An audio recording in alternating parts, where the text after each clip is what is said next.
So the first thing I say to you is, there are, after the rights of Allah, in the passage of Surah Al-Isra, after the rights of Allah, whose rights? The parents. وَقَضَى رَبُّكَ أَلَّا تَعْبُدُوا إِلَّا إِيَّهُ وَبِالْوَالِدَيْنِ إِحْسَانًا. And not even وَإِحْسَانًا بِالْوَالِدَيْنِ.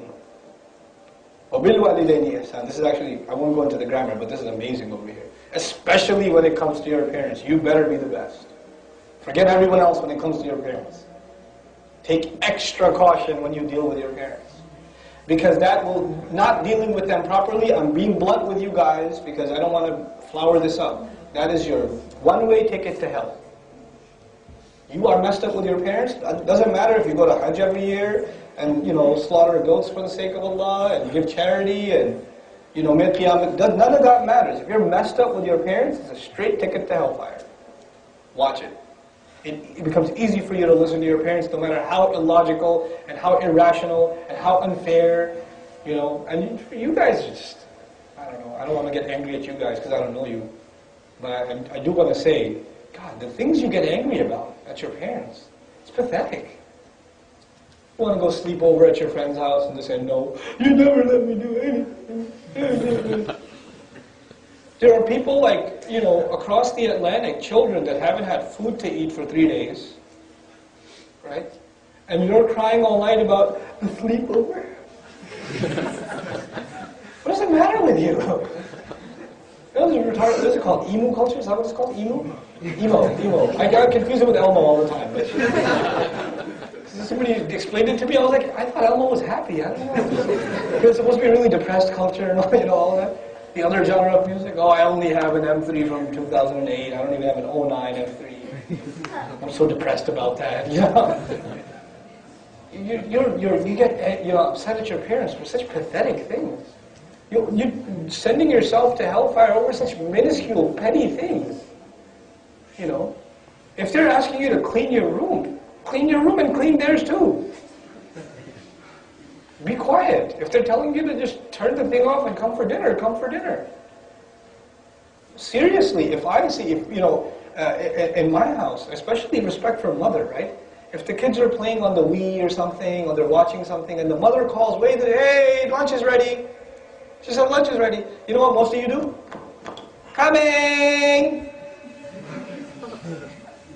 But you're not coming. You do that, right? You know what you deserve when you do that? When the mother calls, you know what you should be doing? The fuqaha talk about even break the salah, other than the fard. Break the salah and go listen to the mother. Go listen to her. And if you take 10 more seconds, if I was there, I'd just take the thing and just break that TV, go listen to your mother. How dare you? This is worth more to you than your mother? She carried you around for 4 months after the baby gets really big, the last 4 months of her pregnancy. You try carrying a book bag around on your stomach for 4 months. See how that feels. Even when you go to the bathroom, when you go to sleep. She did that for you. Then she delivered you and almost died doing so. And lost pounds and pounds of blood and guts when she was delivering you. She almost died giving you birth. And then when she calls you, you say, coming. Show some respect. Be grateful. My parents don't understand. Yeah, they do. They understand you better than you understand yourself. They understood you when you were pooping on yourself. Right? That's when they understood you. They still understand you. You think they don't understand you, but they do. You don't understand. You say, oh, my parents have a funny accent. They don't even understand English. Actually, your parents are twice as smart. Because at least they can speak somewhat in English. You can't even speak a little in Urdu or Arabic or Turkish. So they're twice as smart as you, because at least they can communicate in 2 languages. Right? So don't undermine your parents, don't underestimate them, show them respect, show them regard, not only for their sake, but for the religion's sake. This is a core teaching of our religion. And I tell you, whatever problems you think you have on the Day of Judgment, all of them will pale in comparison to this one.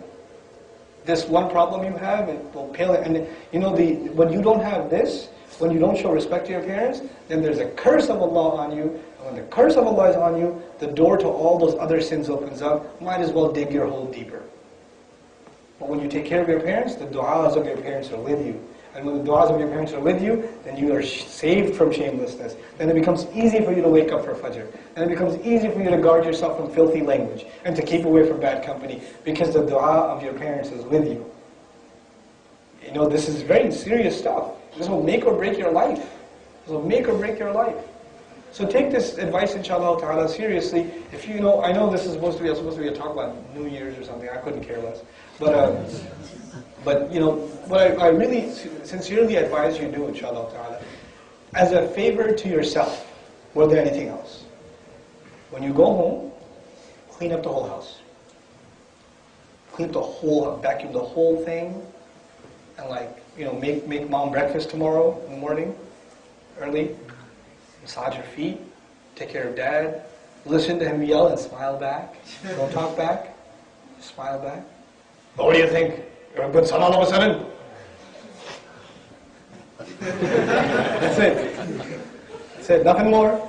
Just take it. It's okay, just take it. But go out of your way to do good for them. And you know what that will be? That will be your way of showing Allah, Ya Allah, I heard your ayat. I heard that there's still hope for me. And I'm hoping that this act of mine is a show that you will cleanse all of my sins away. That this will be my tawbah for you. And from now on, I will take care of my parents. And whenever your parents get mad at you, do more for them instead of doing less. Do more for them. When they're yelling at you, do more. Don't do less. Don't walk out of the house, I'm going to go play ball. I'm going to talk to my friends. Or they're yelling at you and you're texting. Your phone should be snapped in half if you're doing that. If your parents are talking to you and you're not paying attention. When your parents are on the phone, don't put the headphone on and you're playing the video game on the phone and talking to your mother at the same time. Don't do that. When you're talking to your mother, forget everyone, forget everything. Talking to your mother. Even if you're among your friends, you're at the restaurant, everybody's eating food, your mom calls, walk out, talk to her. Don't send her a voicemail. Show some respect. This is how we have to be with our parents.